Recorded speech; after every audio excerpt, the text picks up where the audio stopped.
I don't know if it's because I'm a parent, or it's that I'm doing it a lot more because I have to feed somebody else, whereas actually that would make way more sense because probably I wouldn't even bother.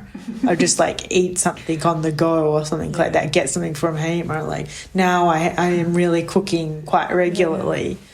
And it is nice. Like I have this like real weird sense of well-being. Oh, that's so good. Yeah, I'm like, oh, I didn't know I could have this feeling, which is funny. Like, and I think it's like the moving of the body, it's being creative, it's also being in conversation, not talking about what inspiration I drew from myself that day. Yeah. Cooking for sure is such an important thing. I mean, I like to cook alone, so when I cook, I don't like when other people are around, like cutting vegetables. I don't ask people to cut vegetables for me and things like that. But I do appreciate when people do ask me that and they involve me in cooking. Or when I think about it, the way I was raised, like, you know, I learned so much about cooking from my grandma. So then I'm like, yeah, that's so nice, actually. Yeah. Even just seeing how they do things, and sometimes they would explain you little things. Yeah. So I'm sure that's also a different kind of learning process. But I'm drifting away a little bit from our topic of where people find inspiration. Well, I don't know. I mean, in some ways, I think maybe there is a connection. I noticed on YouTube. Maybe it's because the algorithm brings it to me, but there's a lot of like Gen Z going back to their grandmother's house and showing like what they cook for and what they eat for the week, and like they talk to their grandparents about like how to best make, I don't know, squid ink pasta and the pastries. It's mainly Italian families that I've been watching, but I feel like it's a real like focus for young people, and I was like, actually, it's kind of nice. Like it's really nice to watch too, because you just, you know, watch people eat their Italian pastries and pasta and onions or whatever. Yeah, it's also a kind of form of knowledge that we maybe tend to take for granted, but it's not. Like there's a loneliness epidemic, right? Like there's a loneliness epidemic for older people, but also people our age and also younger. Yes. So like I think if I'm watching a granddaughter and a grandparent cooking together, it's like really like, oh, like there's hope. And that in that ways it's kind of inspiring, I guess.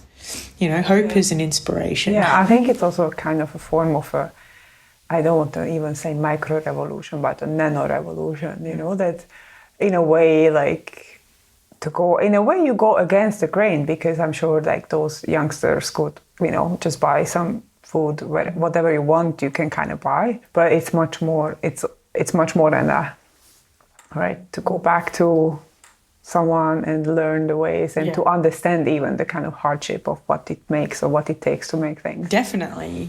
Also, I think the range of food that they eat is inspiring. Because I don't know about you. Well, I mean, I suppose you would know that. After a while, you kind of end up eating the same thing over and over and over again. And I sometimes don't even know. I mean, recipe books are very handy, but like the internet is sometimes a problem, because you could be like, I want to make a pasta, and then you get all the same recipes for the same kind of pasta. It's like, oh, I have an avocado. It's like, oh, okay, you can make the same avocado toast. Like, and it's like thousands. Yes, it's too overwhelming also. Or then you find something that's like super specific ingredients list, or too complicated. Actually, now last summer I was visiting my parents, and I found this like a recipe book that was made from the region. Well, very specifically the two villages in the region where I come from. Oh, cool. And it was so cute to read, because I was reading it the other day, and there are all these like soups and pastries of my childhood that I even forgot, like really odd soup, like Hungarian fruit soup. Oh, cool. Which is kind of like disgusting, but also kind of intriguing. Yeah. But I think that's also, I think, going maybe offline to find an inspiration. Like then that's what you're also talking about, like going for a walk or exercising or something, but then also going into a recipe book, which is like, I think maybe given the endless possibility, having some limitation, which is the physical book in front of you, is sort of inspiring. But I'm curious. I think that also artists must, like, who don't use computer or have internet in their studio, I'm curious, they must have a way of being inspired. This is an interesting topic, what you mentioned about going offline.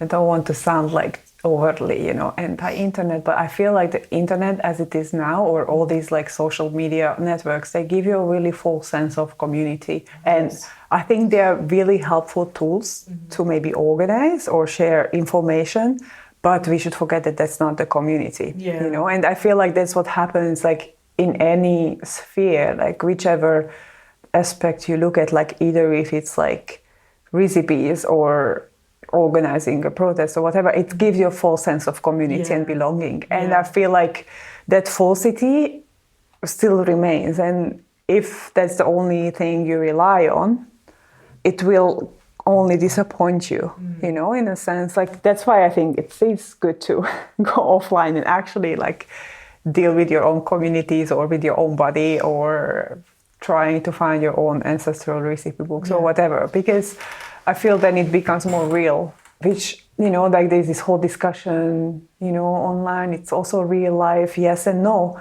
because at the end, there is a sense of falsity that it creates. Yeah, well, I was just listening to a podcast on AI and how, like, people right now are really worried about their children having friendships that are only online, but there's a potential new worry where children will have AI friends. So friends that don't even exist. I was like, shit, I didn't even think about that as a possibility. Like, what does that mean? And like, I think we've talked about this on the podcast, but like when I was a girl, which wasn't that long ago, but when I was young and before I started making exhibitions, I was really interested in making gigs, like putting on concerts and gigs and this sort of thing. And like the way that I learned how to do that was I went on to my local music forum online and I asked, how do I put on a gig? And somebody who was a music promoter literally contacted me like in their kind of private chat and was like, this is how you do it. Going on forums and this sort of thing. Like, and I think people still do use forums and this sort of thing. But like, I certainly don't use forums in the way that I did back then. I actually don't even know, is there a contemporary art curating forum? I don't think so. Like, that would be funny. Yeah, I don't know if a young curator now would necessarily have that sort of same access to actual real people who have actual real experience that would offer it to them for free. Like, I never met this guy. I knew of his promotion label and this sort of thing. So it was like, I felt really like honoured at the time.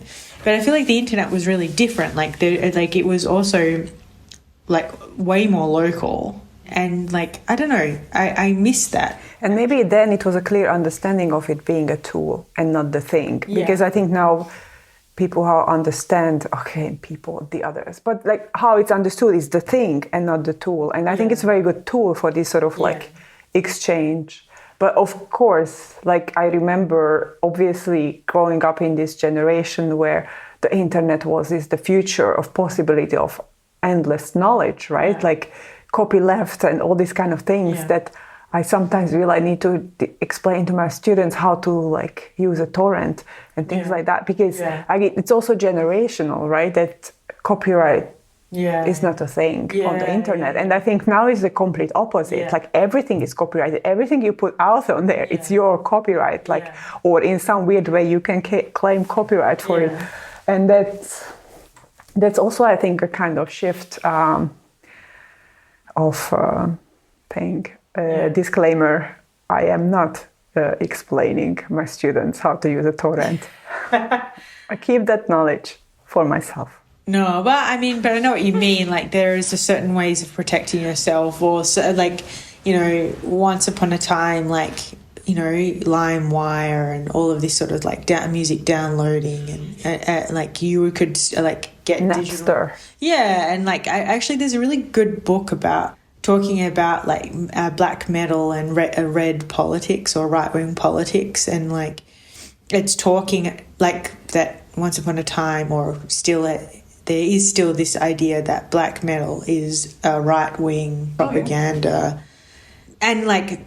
To be honest, the book definitely shows that it is used. Like, there is a lot of right-wing ideology in black metal. Like, it's pretty fucked up.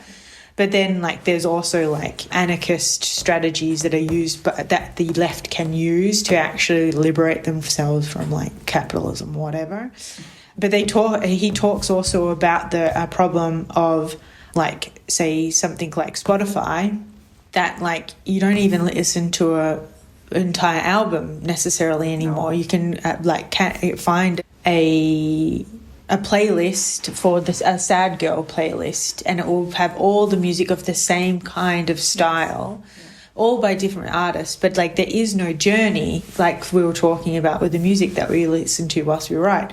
They're like that there is like a beginning, middle and end that or a storytelling is kind of missing. It's just a kind of feeling. It's a mood.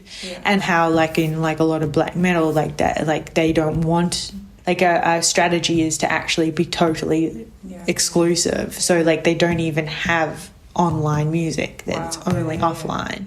You know, it's like, it reminds me, this is also interesting, like Drexciya, for instance, who developed like an entire mythology around their music. And it's like so rich, and it inspired so many artists and like other musicians and I don't know, fiction and so on. It became like a total thing.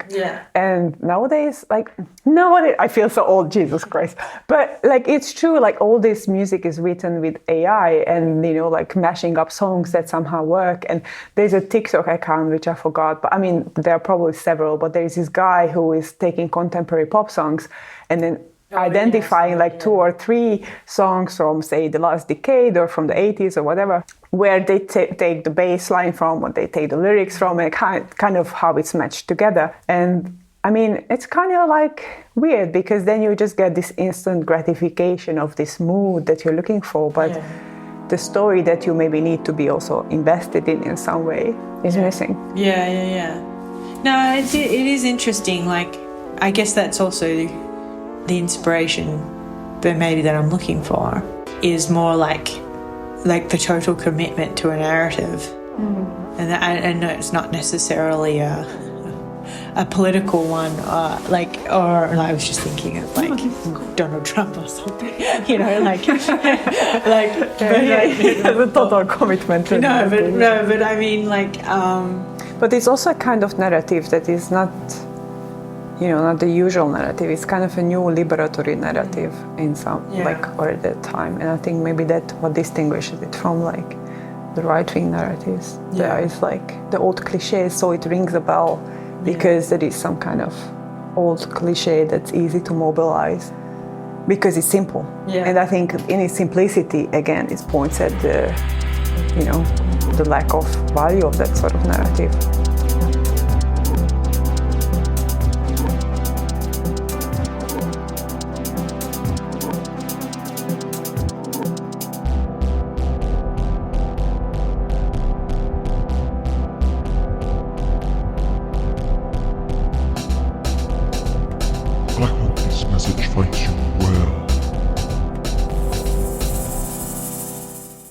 Hello everyone, you are listening to the 3rd season of I Hope This Message Finds You Well, a podcast on curating, where I, Chris Zittel, and my friend and colleague Eloise Sweetman talk to curators about their approach to curating, how they began, and what they love about the profession. In this season of the podcast, we are focusing on the topic of the exhibition. In this episode, we talk to Clémentine Deliss, curator, researcher and publisher, Associate Curator at KANAL-Centre Pompidou in Brussels, where she runs the Metabolic Museum-University. We talked about her curatorial beginnings and significant projects in her professional trajectory. We also discussed her take on the exhibition that foregrounds and reflects a conceptual intimacy, where non-didactic learning, visual thinking, and juxtapositions take center stage. Clémentine, it's such a pleasure to have you here. Before going into details about your curatorial thinking in the present, we always like to ask our guests what led them to become a curator and how they found this profession. Yes, well, thank you. Thank you for inviting me to be part of your project. I studied art in Vienna. I was very young. I was 17. And I came from London. My father was Austrian. My mother was French, but my mother fell in love with another Austrian. And so I decided to leave London. It was 77. And I wasn't happy at school. And I thought I'd follow my mother, right? My parents had been divorced, so I would follow my mother. And there's a lot of art in the family and fashion. So I decided at that point to enroll at the academy, what is now the Angewandte. So it was the Academy of Applied Arts at the time. Nobody in their right mind would have gone to the Academy of Fine Art. It was sort of being run by Hundertwasser and magical realism type painters like Hutter and Fuchs. So it wasn't a place that anybody who came from a conceptually minded art practice would go to. And so but I couldn't speak German, so I landed in the wrong class. And very quickly, within 3 weeks, I was picked up by a group of guys and I fell in love. And I began to realize that art practice was very intellectual. It was the end of actionism. It was still conceptual art. It was performance-led. And it was definitely pre-painting. So I literally bordered on that moment later in the end of the 70s and first year of the 80s when painting suddenly came back and flooded the galleries and the galleries changed. And so when I started finding out about art at, 18, I was sort of freaked out by the lack of knowledge that I had.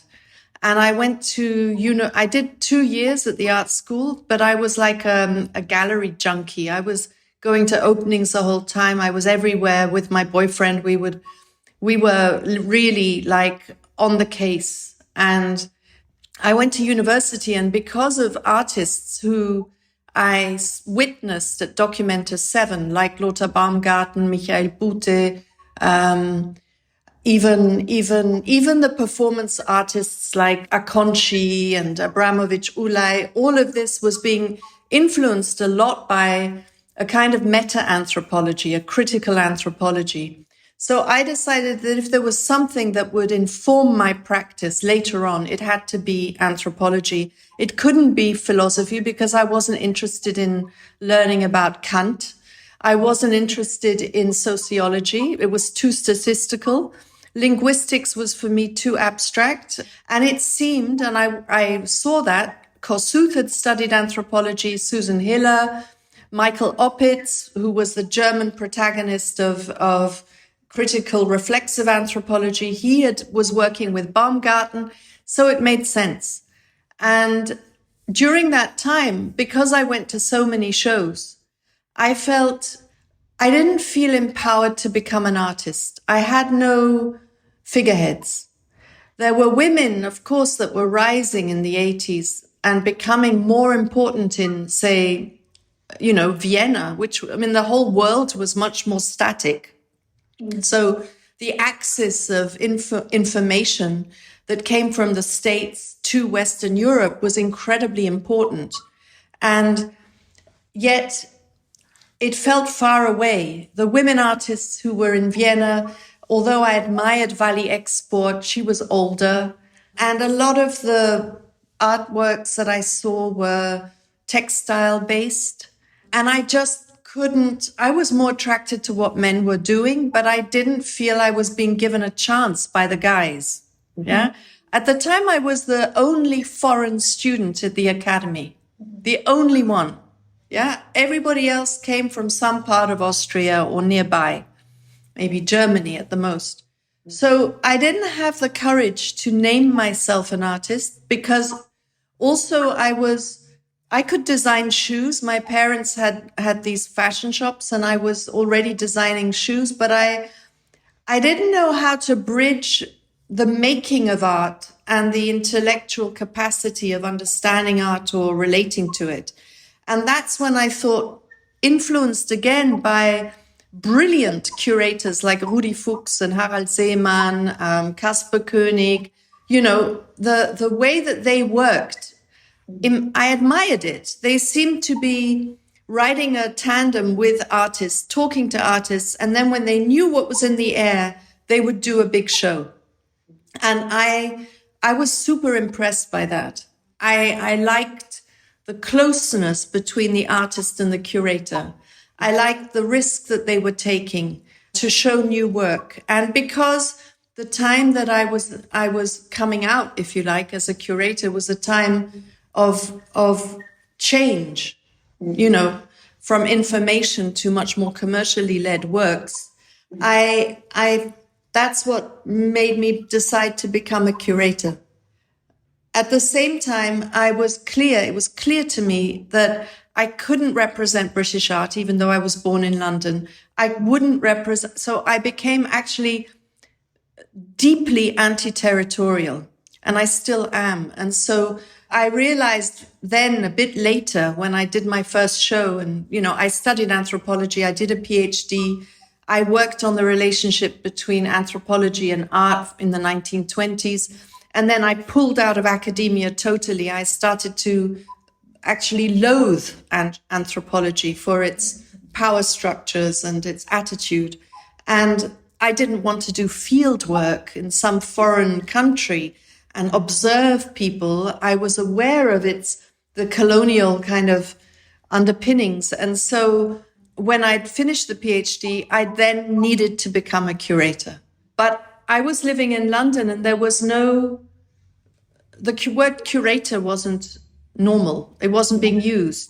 You were an exhibition organizer. So I went to the Hayward Gallery and I said, I want to create, design, conceptualize exhibitions. And they said, no, do you want to be an exhibition designer? I said, no, I don't want to design the space, or not really, although I am interested in that.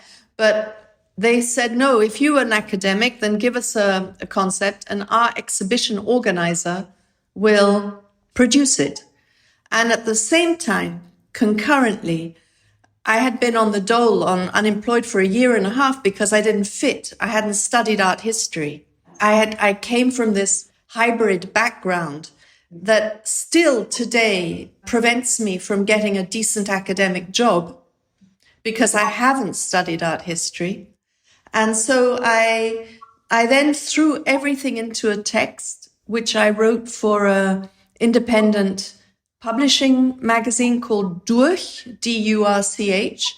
And I wrote a text on the relationship between the neo-conceptual artists such as Jeff Koons, Chaim Steinbach, but also from the West Coast, Mike Kelly, and then in Germany, Rosemarie Trockel, and in the UK, the black art scene. So I raised the issues around Lubaina Himid.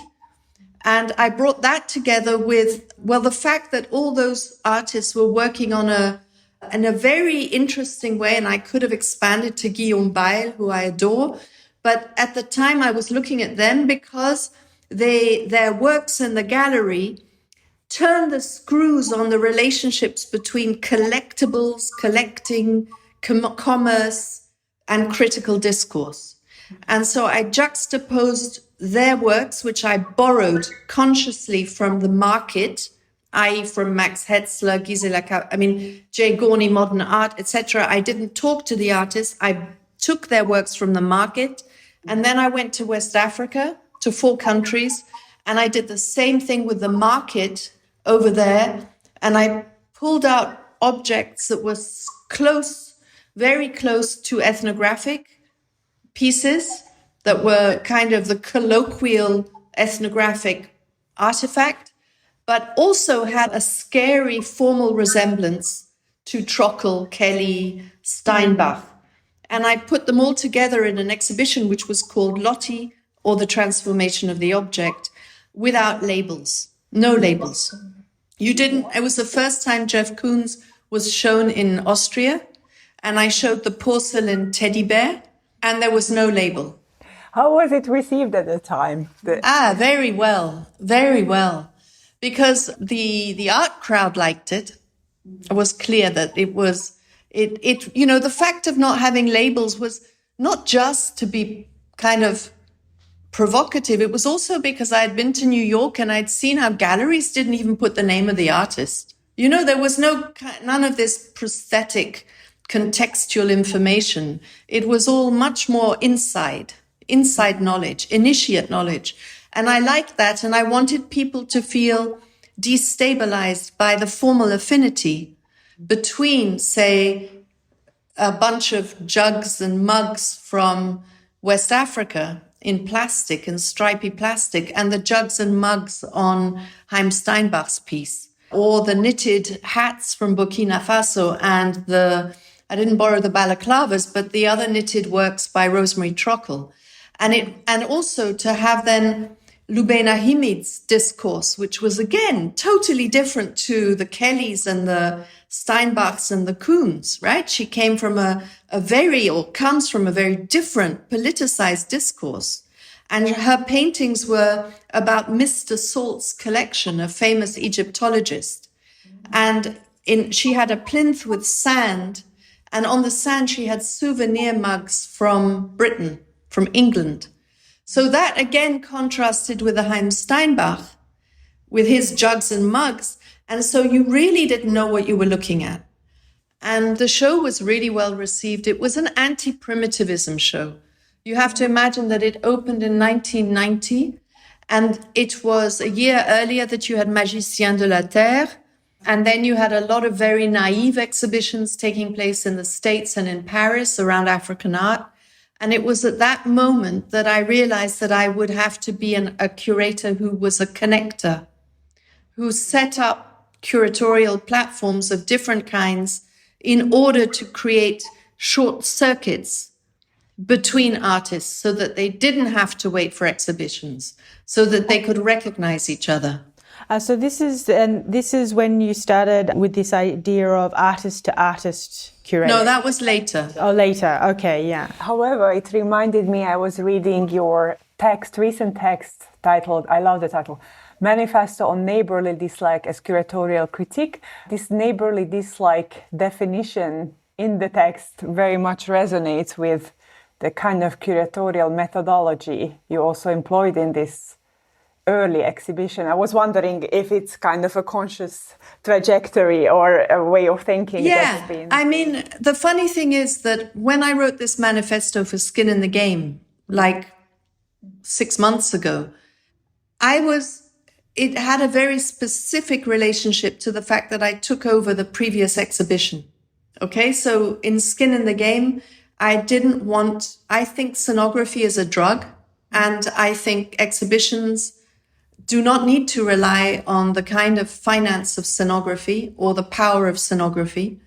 And so I realized with my small budget at KW that if I wanted to remove the existing structures of the previous exhibitor, the previous artist, that I would pay a lot of money to an institution to remove it and render hygienic, if you like, paint the old space white again. So I thought I would use the matrix of the previous show. And I did that for a number of reasons. But one of them was also because in the current world in which we live in utter luxury, but people who are forced to migrate or are exiled or are under attack, they may very well find themselves in the homes or offices of other people who have had to leave. And they just can't then say, oh, I'm going to paint it out and spend 20,000 on, cleaning up this place and I'll go and buy furniture. No, they have to deal with this combi of empathy and repulsion, which is what I call neighborly dislike. But if you go back 32 years or 34 years actually to the Lottie show, then it wasn't so much neighborly dislike, or maybe it was, but it was definitely this other area of curating neighborhoods to enable one person to find out about the other without the didacticism of an exhibition. In other words, I did it with Metronome. So you would have Virilio and Catherine David, and the page after you would have Issa Samb from Dakar. In those days, now you know who Issa Samb is, but in those days, nobody knew. And I wanted the Virilios to know who Issa was, and Issa to know he probably knew who the Virilios were, but he hadn't, to bring these two levels of highly intellectual conversations or artistic conversations together by creating these neighborhoods. And so if today, 34 years later, I have to write a manifesto on neighborly dislike, it's because it's a reflection of the world we're in. It's no longer about the kind of the global turn. If anything, it's the decolonial turn, and with it, unfortunately, conflict.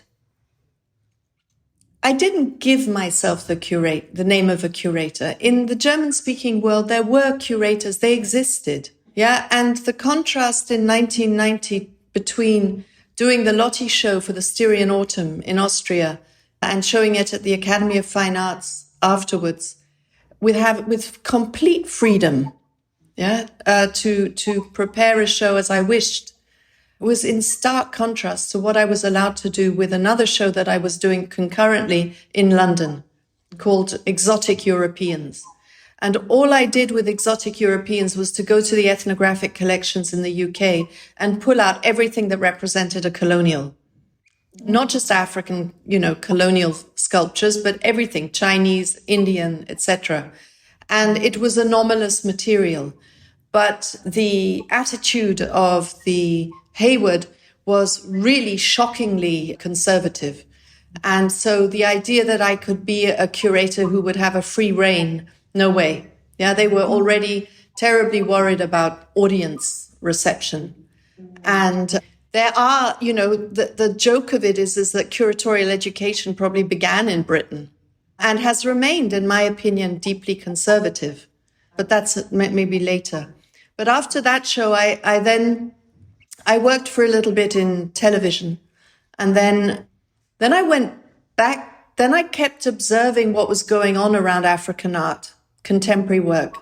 And as I said earlier, it was quite shocking to read new catalogues that would claim, for example, that there was no art critic in Côte d'Ivoire, or that African art should be categorized into extinct art, traditional art, national, international art, urban art, and curators from the West would really complain. They would say, oh, but we don't have any criteria with which to judge new practices. So you have to imagine the kind of naivety with which people were thinking, not even meeting artists, but just thinking about artistic practice at the time. And I couldn't handle that. So I set up a seminar series called African Art Criticism at the University in London at SOAS. And I would juxtapose, again, a neighborly situation, an artist like Yinka Shonibare, very young, just left art school, with the founder of the Triangle Workshops, Robert Loder, who later founded Gasworks, right? Or I would put the late Stuart Morgan, a very important art critic who was the editor of Art Scribe magazine that no longer exists. I would put him next to Oluwogwibe from Nigeria. And so there would be these parallel talks going on. And at the same time, I realized that the Royal Academy of Arts was doing a big show or planning a big exhibition on African art. So I went to see Norman Rosenthal and I asked him what they would do about the contemporary. And he blankly refused to go anywhere near the contemporary, right? It was the colonial period and what was produced then. And afterwards was the kind of, was not interesting for him. So very quickly with Robert Loder and a group of people, including June Giovanni and John Akomfra and Mark Seeley and Margaret Busby in literature, we formed a kind of a collegiate, a group of people, And I was sent off to Africa to meet artists and filmmakers and writers and dancers, choreographers. And I went to, I think at the time, about 18 or 19 countries, a lot alone. I was 32 years old. And I would go out, and my aim was to enter the underground, right? As fast as possible, I had to find the intelligentsia. And that led to me then not only becoming the artistic director of Africa 95, but also doing the show 7 Stories about modern art in Africa. And this was, I believe, seminal, because not only was I showing painting from the African continent, you know, like 60s to then, right? But I was also, and painting wasn't anything people weren't interested in painting this. The Western curators saw it as academic art. And they were always looking, especially the French, for untouched, neo-primitivist, neo-traditional works. And I wasn't interested in that. I had to go to cities, I had to be able to speak like I'm talking today and find people who were on the same wavelength. And at that point, then I decided in 92 to curate an exhibition on modernism, but to do it with co-curators from the African continent. And that was wild, because I had to identify co-curators, and I did. I had David Kolowani, the late Black South African artist, who together with him, we were the first to enter the storage of major museums for him to be able to select his history of South African art. El Hadji Si from Dakar, so Laboratoire Agitar, and a painter, an activist. Chika Okeke, who's now one of the most well-known professors of African art, who at the time was a young artist. Salah Hassan, who was an academic, and a woman who I've never been able to trace since, called Wanjiku Nyachai, who came from Kenya. But this show, team curating in 1992-93, was not part of the system. Painting and modernism and modernist artist-led resistance was not part of the deal. And this show was done without internet, without email.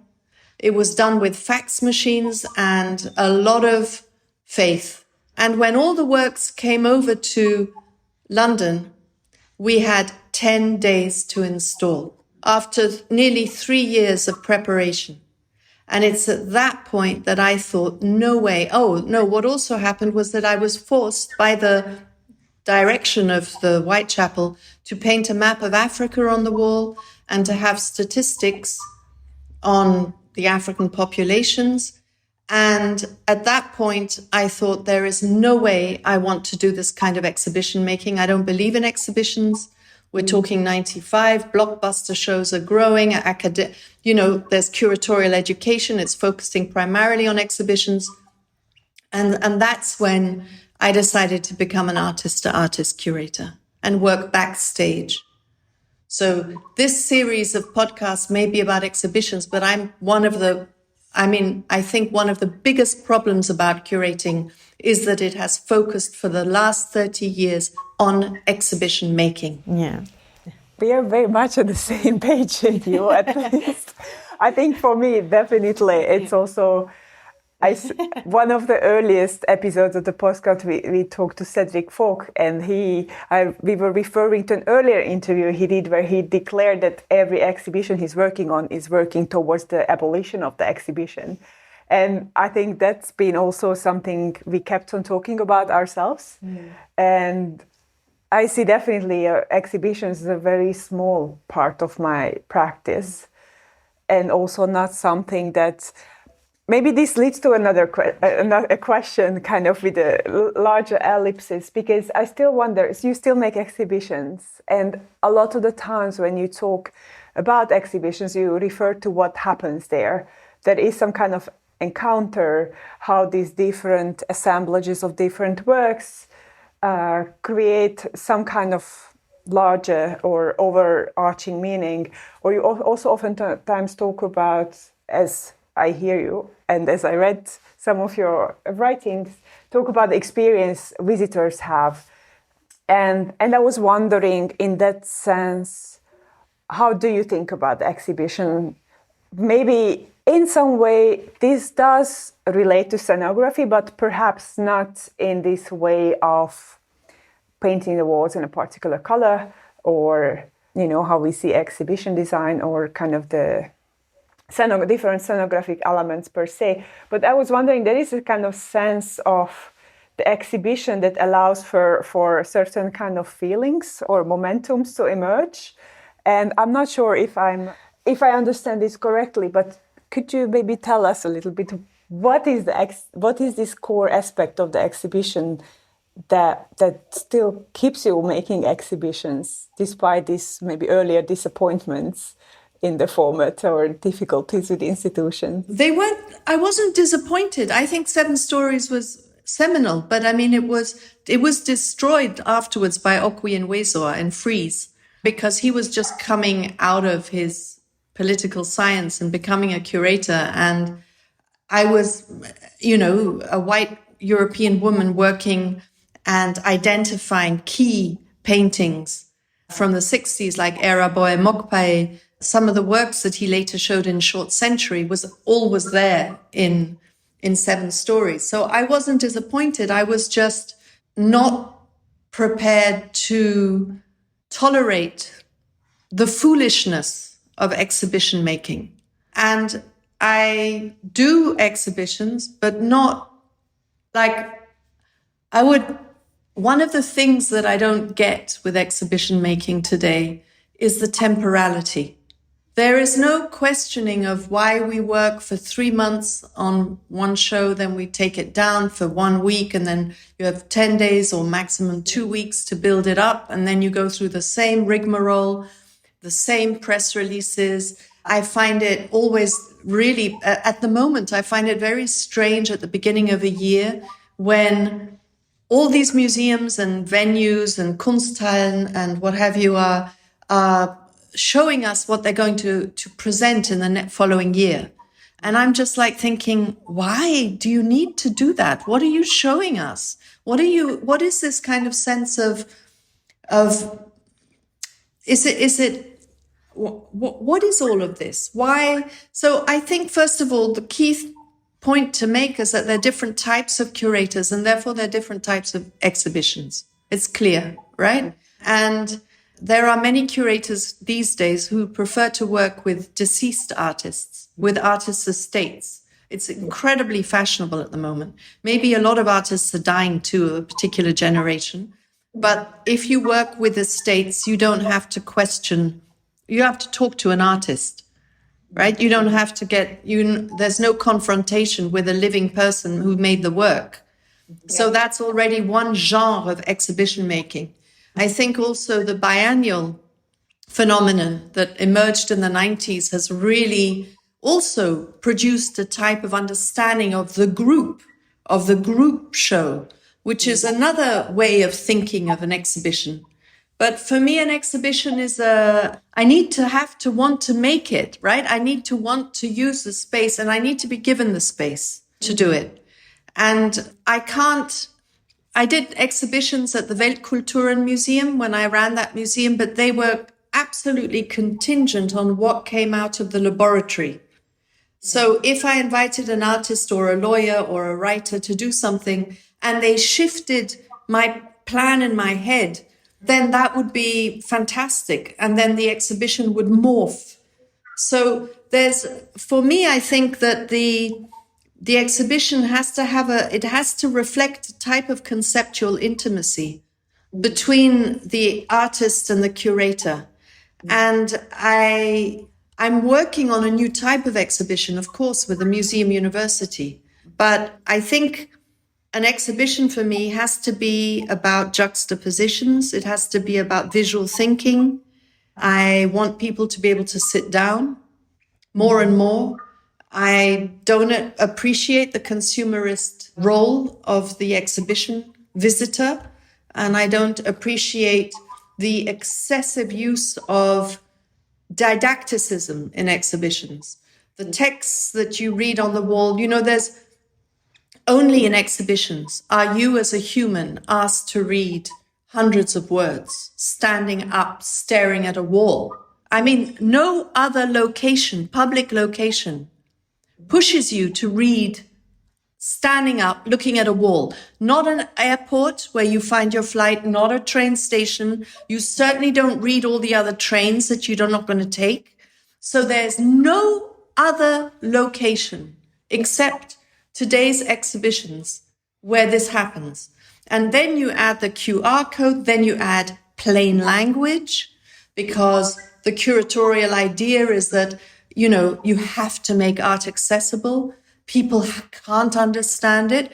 So you basically totally reduce an artwork into a background phenomenon that is overtaken by the scenographic, the didactic, the worthiness of the institution. And that I don't appreciate that. Yeah, right. Hooray!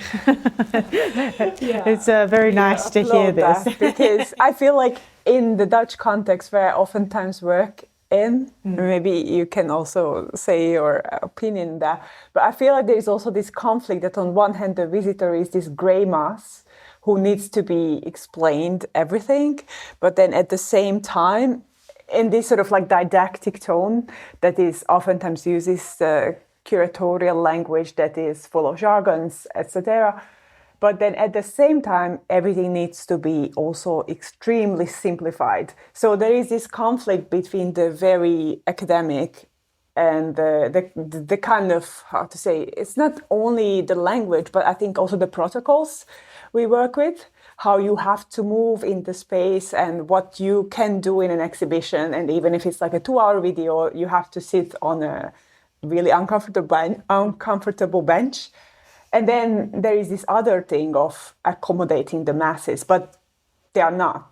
And they're not even identified who they really are. So there is this focus on the numbers of exhibition visitors versus certain things that are taken for granted, the language, the way you move through space, the way an exhibition with all its formal elements operates, that they already have to somehow know in advance.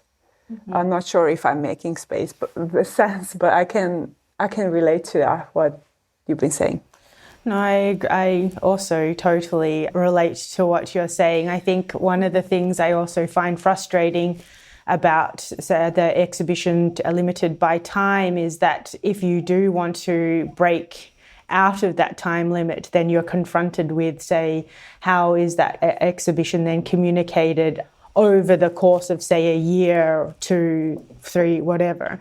And that also, like, if you want to communicate an exhibition in other ways other than images, say through sound, there is actually nowhere really that you can, unless you have your own dedicated website, but how do you, the art viewer does not accept exhibitions that doesn't have an end date. It doesn't accept anything other than images. Funders. Also funders. And it is, I think, like, because this is something that I'm also very interested in in my curating, is like sort of thinking about the exhibition as in potentially being limitless, or that it leaks and is infiltrating places maybe it shouldn't be or whatever. But then it's always kind of brought back in by the limitations of the structure of the art world, which is supposed to be a place of improvisation and intuition, and it's highly frustrating. So it's also very refreshing. That's all to say, very refreshing to hear your thoughts on it. But then other areas that I think are very interesting. I mean, your career is very interesting overall, but also, like you mentioned, seating as an example, and this is something that I have seen come back in through your project, say the working with artists and students to develop a particular kind of seating structure that also is carried into the museum in sort of like an action to loiter. And it would be very interesting to kind of hear about also ways that you have been trying to undo the exhibition in that way? Because the metabolic chair is, to me, is an example of that. When I left the Weltkulturen Museum in 2015, I had spent 5 years with furniture that had been built to enable research around the collection. Okay, so that was done by Matisse Esterhazy, a well-known Viennese designer who works with architects and with curators and with museums and always makes new work for them in relation to what they need to do. And for me, it was important in Frankfurt to have a space where we could look at material from the depot before it was put into the exhibition. And so I created this laboratory and he built the furniture for it. And everything was on wheels and then everything became modular. So my office had similar furniture and the exhibition space had similar furniture. And already in the exhibitions that I did at the time over there in Frankfurt, there were tables and chairs in the space of the exhibition because I wanted people to usurp the public space of the museum for their own studies. This goes back in a way to my work I did an issue of Metronome called, Underground. I can't remember the long title, but I did it with the artist Oscar Tuerlinckx.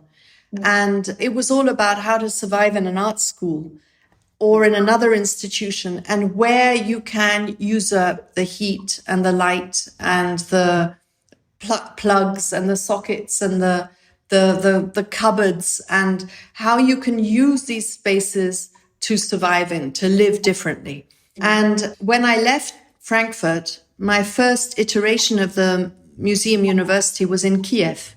And in Kiev, it was very simple. It was only a 3 or 4 day test of the Metabolic Museum-University, but in the end, it involved having gone to the flea market with a group of self-elected visitors to the museum who then collected on their own, with their own budgets, objects that were contentious from the flea market in Kiev.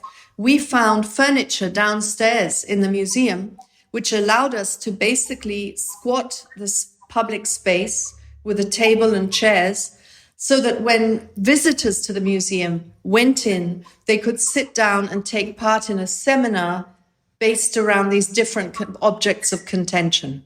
And that was already so mind-blowingly effective that the next phase was when I was in Karlsruhe and I was teaching curatorial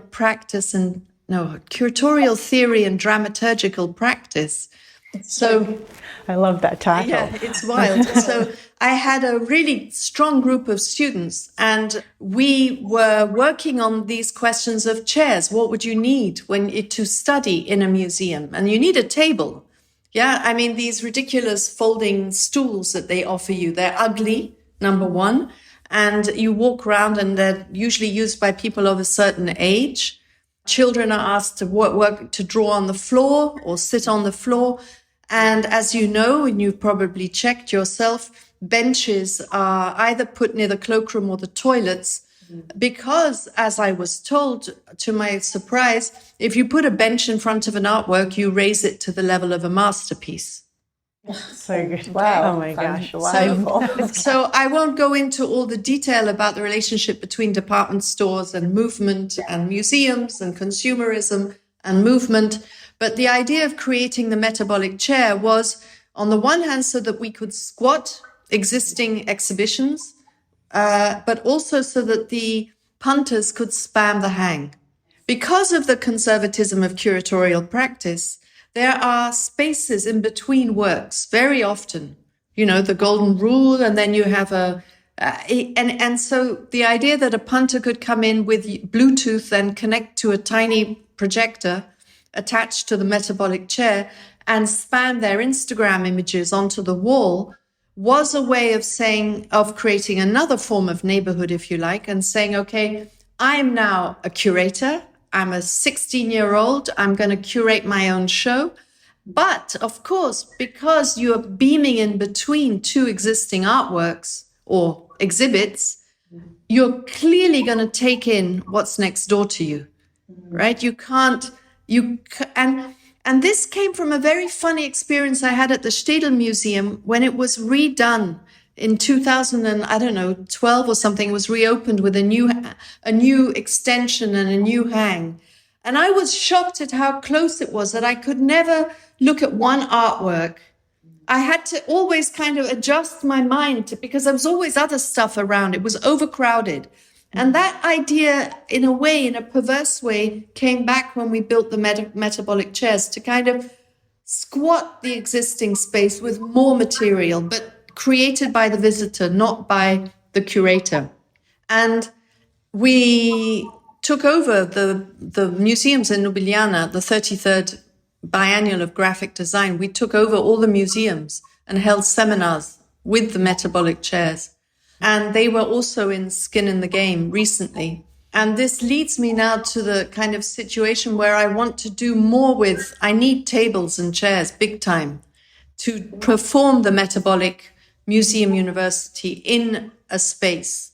And that question of how and what they could look like, it always comes back down to mobility, to having wheels on everything that is, to allow you to bring together assemblages that wouldn't otherwise be seen together, to be able to move your table and your chair to another part of the museum, to make it much more flexible, and so that it doesn't become a cosmetic intervention, but it actually has a deeply functional and knowledge-producing effect in an exhibition space. And another thing that is also something that I work on a lot in my mind, and which I try to do, is the squatting of exhibitions, to do it on a temporary level. So, for example, we just spoke earlier about how you mentioned exhibitions should never have an end. They could continue. Well, fact is that most exhibitions, once they're open, they're happy and busy and sexy for maybe 2 weeks, and then they kind of fall into a dead zone.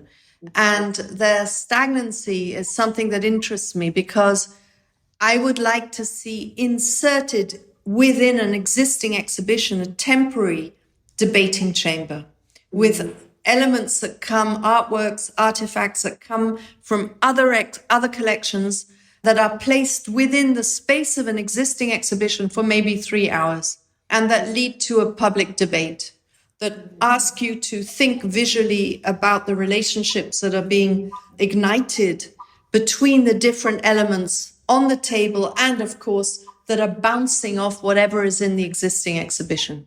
Because I'm not ready to accept that talking about art should happen in an empty auditorium.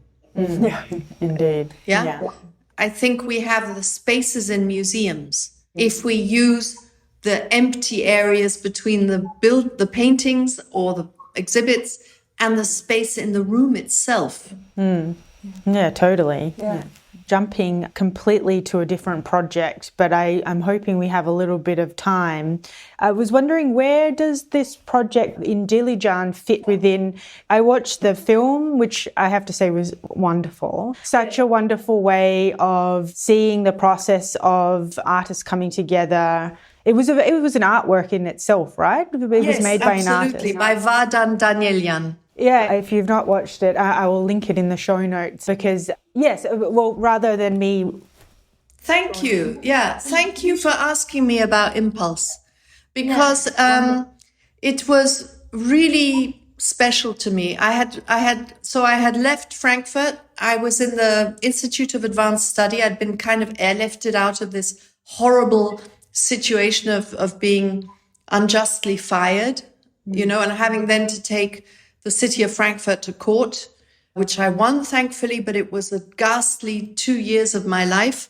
And at that point, when it got really rough, the Institute, the Wissenschaftskolleg, as it's called here, the Institute of Advanced Study brought me to Berlin. And I was safe for 6 months, but I needed to also, against my better judgment, I've always been independent. And so my financial situation 30 years ago and today is exactly the same precarity. Oh, no. It's really bad. It's really bad. And anyway, by chance, through somebody I knew, I met a man who was working with Armenian-Russian couple of philanthropists who had made a lot of money and were investing in a small town called Dilijan in Armenia. And they had put in quite considerable amounts of money into the Istanbul Biennale, and I believe also a little bit into the Documenta of 14, must be 14, maybe, yes, or 13, I can't remember anyway. And they were interested in combining the gentrification of Dilijan and the educational structure they were building there, a UWC, a United World College, in Dilijan with an art project. They realized that development goes with culture and you can't divide the two, or, it's useful to have art and culture. So I had been to Armenia in 2009. I had never been to a country like that. I mean, I've traveled a lot, but it was so secluded and so strange. And I went to a curatorial conference in Armenia and I never thought I'd go back. And then they said to me, okay, so I met them and I knew at the back of my mind I didn't want to do a biennial.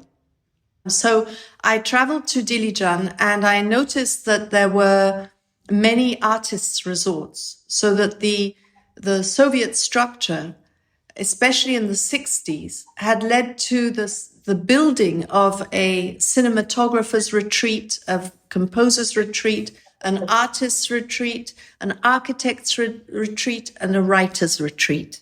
And these retreats were phenomenally beautiful, sometimes brutalist architecture.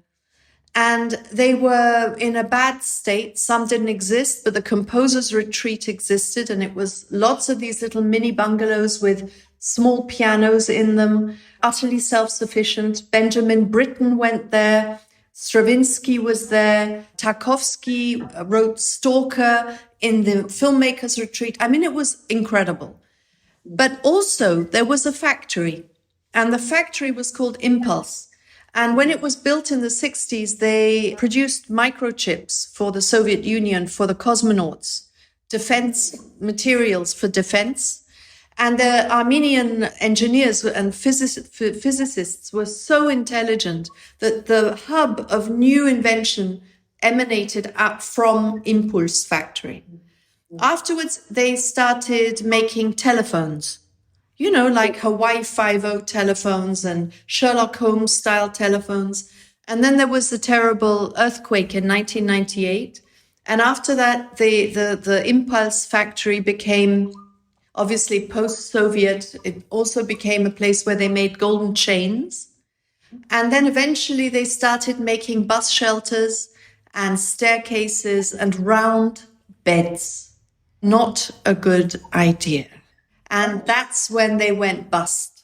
When I did my initial research, I realized that, strangely enough, the artists' retreats had no archive that I could find, but the Impulse factory, which was 40,000 square meters, was filled to the brim with photographs and testimonials and libraries and machinery from the Soviet period right through till, say, 2008. So I decided to hold an arts observatory inside the factory. And as with all my projects, I always involve young artists and students, always. So I had students from the Beirut American University, students from Chus Martinez's group in Basel. I had students from the Städelschule. And then I invited a third of the group of 35 people were Armenians, obviously, composers, artists, material scientists, ecologists. And then a third were students and another third were international artists that I invited, Mathilde Rosier or Christophe Keller, Augustin Morse, the composer, a whole group of Haig Avesian, really wonderful people who came for 3 weeks.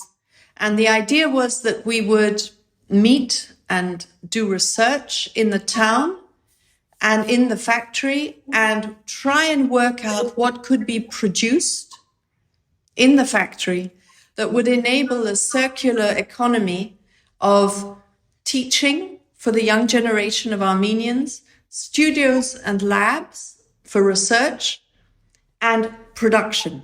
So an autonomous, and the big question was what to produce.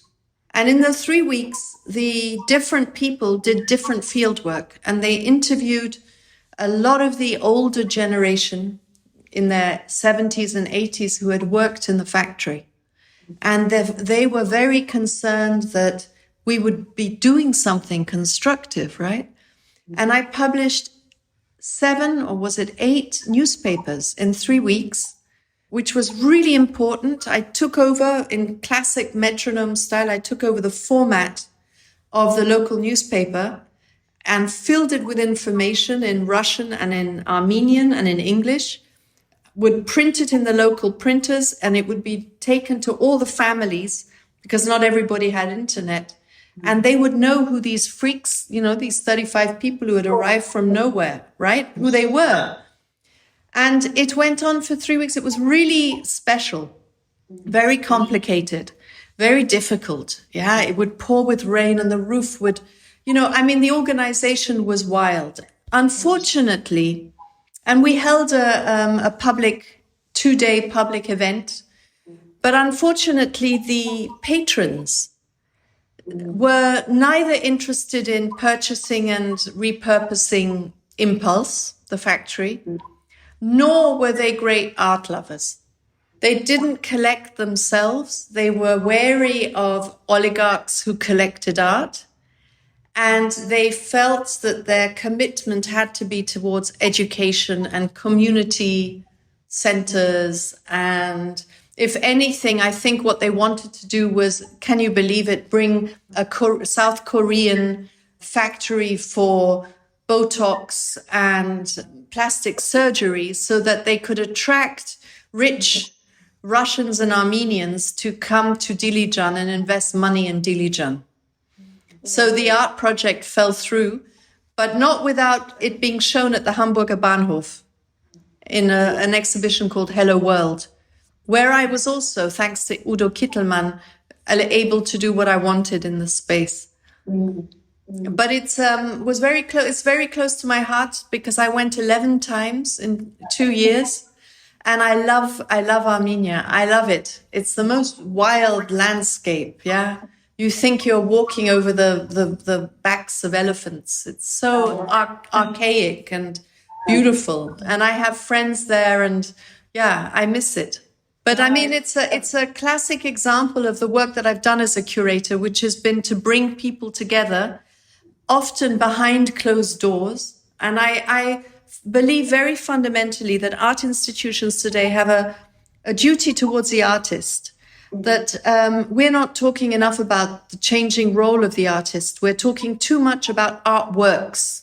Yeah, you can listen to a debate in the arts and on a podcast or in many, and oddly enough, people will speak about artworks, but never about the artists themselves, right? And it's a problem because we tend to polarize institutions versus the market. And I'm not saying that the artist is a goodie all the time. Yeah, I'm very cautious about artist oligarchs, for example.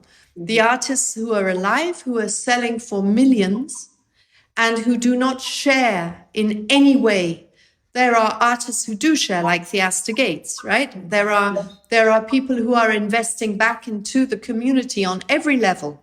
But there are so many who remain unmentioned, who just keep the money and are earning absurd amounts of money. Absurd, right? On the other hand, I want us to talk about the role of the artist.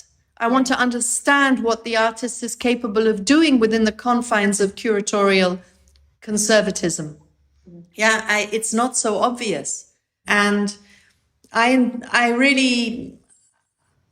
look at that. I look at this question of the artist-led curatorial project, not to have this friction between curator and artist. That friction comes from the fact that curatorial education has not promoted subjective, individualized curating. It's asked these greatly women and men to be facades for an institution, to have no key, real kind of concern that they can name. And that is bad news. This definitely is. And of course, this attitude of curators or how they are seen also raises suspicion in many artists. And I feel oftentimes they close off, or it takes a long time to get to someone until you can gain trust as a curator that I'm not one of those.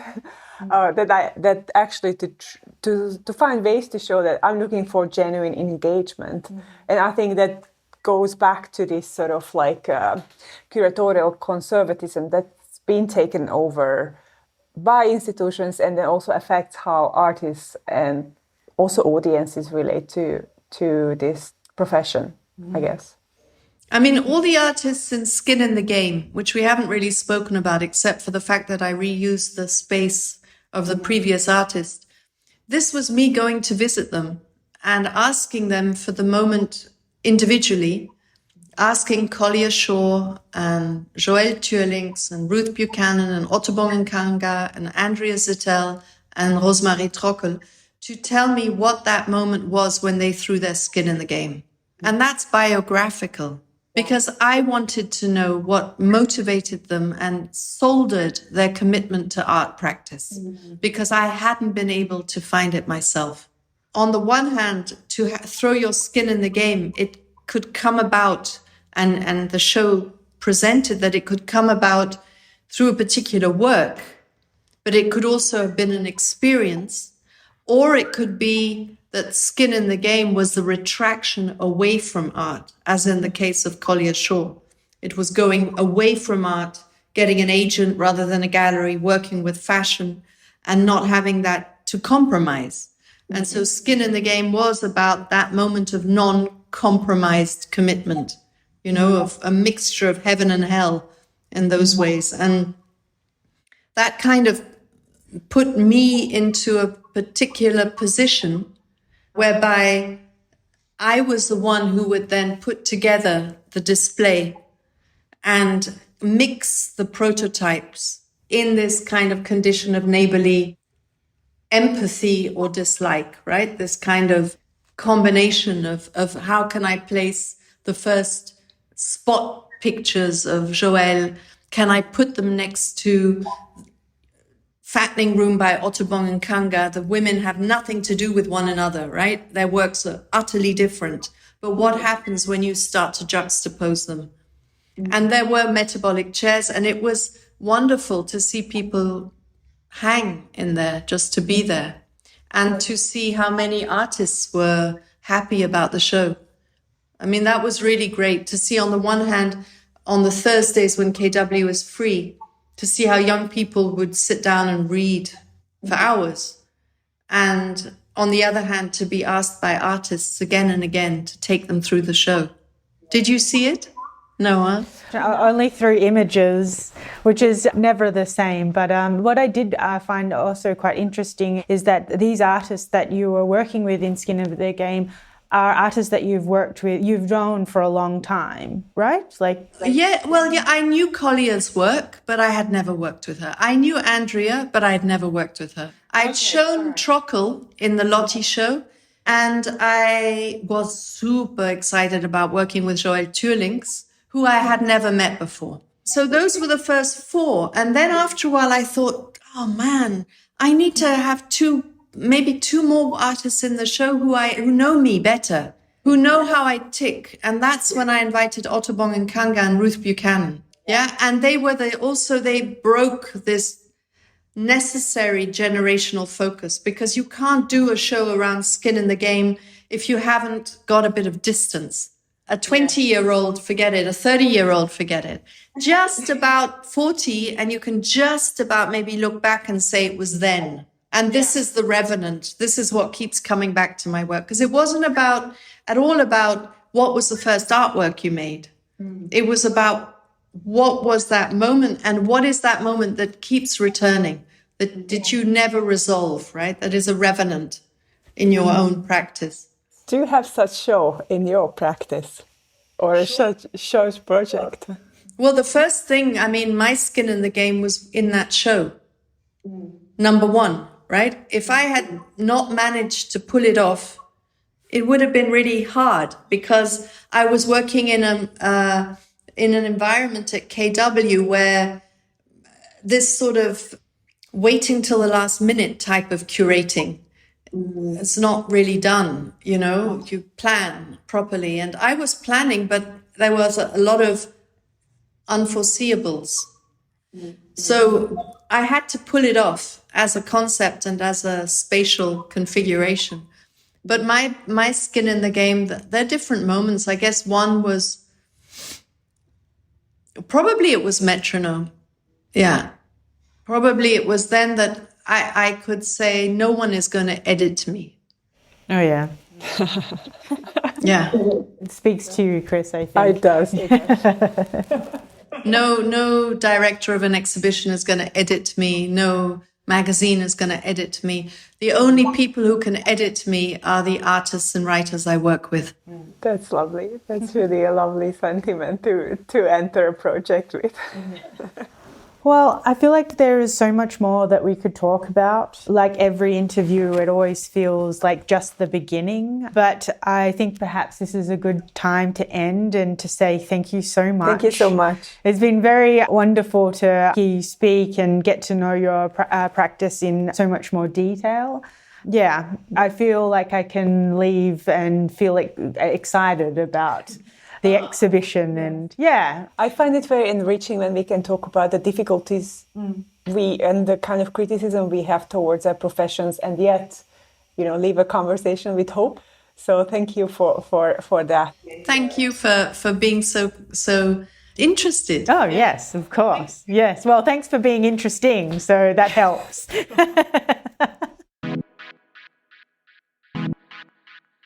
Thank you for listening. If you have feedback, we would love to receive your email at ihopethismessagefindsyouwell@gmail.com. You can also follow us on Instagram at ihopethismessage and find us on SoundCloud under the same handle. The jingle was made by artist Natalia Sorzano, sound engineering was done by Nick Thomas, and our graphic designer is Christoph Clarais.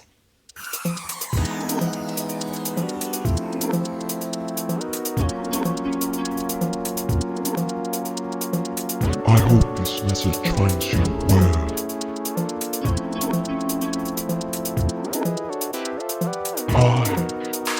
I hope this message finds you well. I hope this message finds you well.